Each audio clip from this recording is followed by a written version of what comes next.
Guys, Nat here. I wanted to share with you my privacy screen.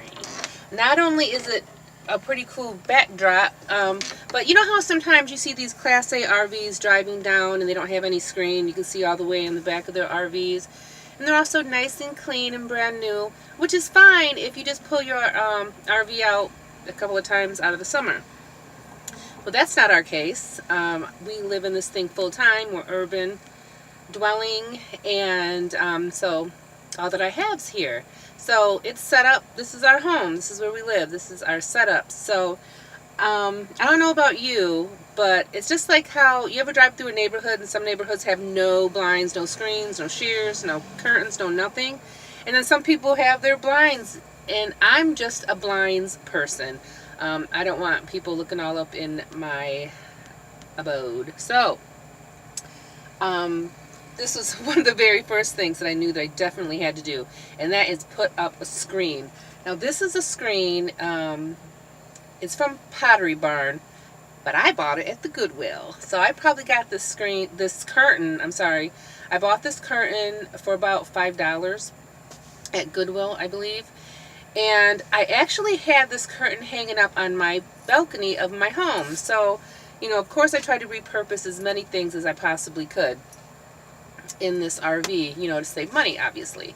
And so I had this blowing in the wind on my balcony. I was so proud of my balcony. I'd done it all, you know, I redone and refurbished all the furniture in my balcony. So that was probably one of the favorite things of my home was my balcony. And I loved these curtains, so I didn't want to let them go. And I thought, how perfect. I kid you not, guys. Besides the little trimming I had to do around the cupboards, this thing fits perfectly from one side to the other. I could not have planned it. I just said living in an RV was just meant to be, because this curtain right here is absolutely perfect. And how I hung it, and you let me know if you think that this is clever or not. I think it's genius, of course. But how I hung it is, I went to, and this was just, I didn't see anybody do this. I thought of this on my own. I wish I could say somebody showed me. I'm surprised I thought of this. I thought this was a pretty smart idea. But I went to Home Depot and I bought this. Let me try to hold it better.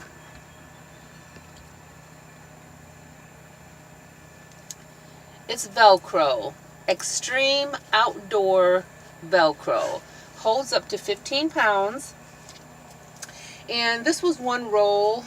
Heavy duty, so how it says heavy duty on the side. And this is for outdoor, extreme outdoor. I wanted it to be something that could stick to a fabric. So I wanted to get something that I knew could stick to fabric. And you see it's holding pots and holds up to 15 pounds. So when I saw this, I thought that this would be genius. I did, of course, as time went on, I realized I was going to have to make some adjustments, but I did want something that could stick to fabric. So what I did, and I don't have a sample, so let me get up here so I can show you what else I did. Hold on. Okay. How I stuck it up here. I'm going to undo it here so you can see. Can you see this molding? So this is molding that you'd put up in your apartment or maybe along the edges, but this is molding. And so this is stuck to the top, and then this is hanging down this way. And let me show you how it looks from the other side. See? That's the molding. And it goes all the way along. And I cut it to size.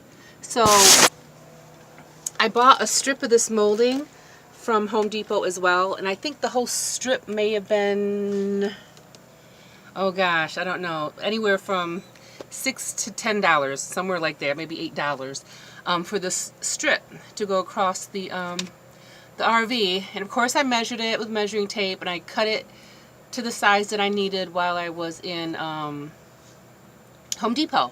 And then I just used my drill, and I drilled. I want to see if I can show you. See those little nails? See those little nails? They're like little nails. I'm sorry, these nails up here. So I drilled some nails.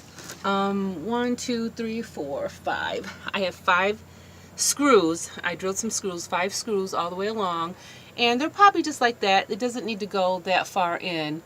And this trim is kind of a little flexible. So even though I have the curvature a little bit of the RV, it was fine. I mean, it curved right to the RV, so and it's very secure. I mean, this is not going anywhere. This is very secure. And so then I took the Velcro, as you can see, I took the Velcro and I put it all along the top here. So this would be the rough edge. I recommend putting the rough edge up here, so that way, you know, when you do bump into it, you're bumping into the soft edge. So I did. I stuck this the rougher side of the Velcro here, and then I put the soft side going all the way here and then down on here. So of course, you also have to put the rough side on here. So what I do, I'm gonna fall. So as you can see, when I want to go in and out and have access into my RV, I can. But while I'm driving, I can take my RV, my privacy curtain, I can stick it right up there. I can put this, stick this right up here.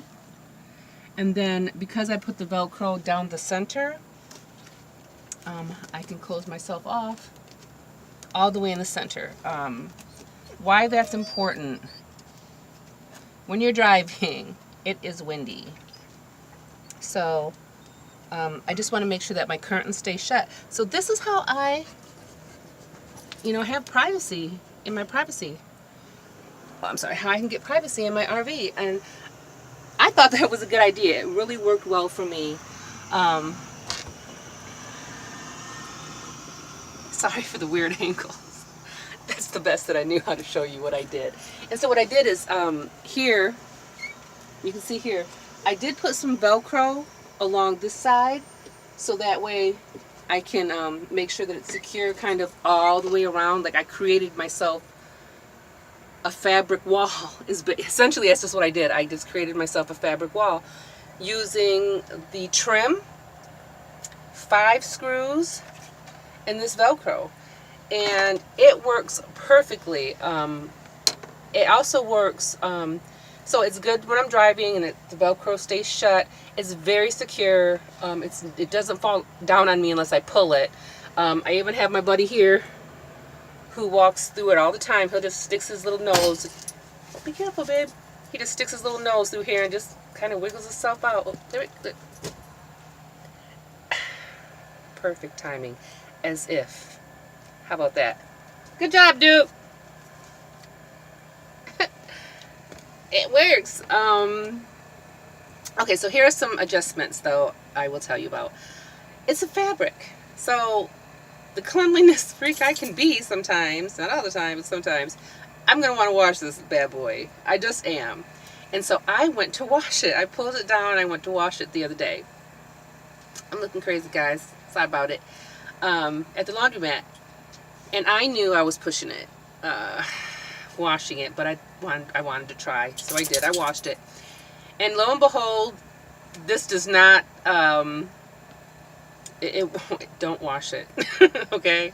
I learned from my mistake. It's not washable. I don't know what I was thinking. I did it anyways. Dry clean it. Take it to a dry cleaner's. Maybe a dry cleaner wouldn't mind, doing this. So I think next time, that's probably what I do. I'll take it to a dry cleaner's because I do want it to stay clean. I spot clean it every once in a while. But here's what I did to make it more secure. I hand stitched it. Am I a seamstress? Nuh-uh. No. But I like to sew. I had a sewing machine. I got rid of it. It was part of my downsizing mistake because now I want a sewing machine. I have projects I want to do. I want to reupholster my dinette, get a new I mean, there's some projects that I want to do, so I'm going to end up eventually buying a new sewing machine because I really do this fine. But I started to hand stitch it all in because it didn't have, it's still sticky. It is still sticky, but I wanted to make sure that it didn't go off, so I have it all the way to the floor. If you look at the bottom, those are the rings. Those are the rings that's supposed to go on the curtain rod. They hang on the floor anyways. And it's a little weight, so it helps to hold them down. I wanted to share that with you guys. Yeah, so take the extra time to stitch it in for more security. But before that, before I washed it, it was stuck. Like, that's all you needed was the adhesive. That was no joke. It was not coming off. At least for me, it worked very well. These things, they do what they say they're going to do. I did splurge. I bought the good ones. I didn't buy cheap ones. I wanted to make sure that I had something that was going to be quality because it was going to be in my RV, and it's not like a dollar store item where you replace something, no big deal. This is a big deal because this is like a permanent fixture in my RV. This was important. I went with white, and I'm glad I did have white on my balcony because I think it'll help to keep it cool in here. So let me know what you think, if you think that's a good idea, or if maybe it might be something that you might think of doing. I don't know, but I wanted to share, let you know what I did and what worked for me. Thanks for watching, guys. Like and subscribe and hit the notification button. Thank you so much for watching, guys. Bye.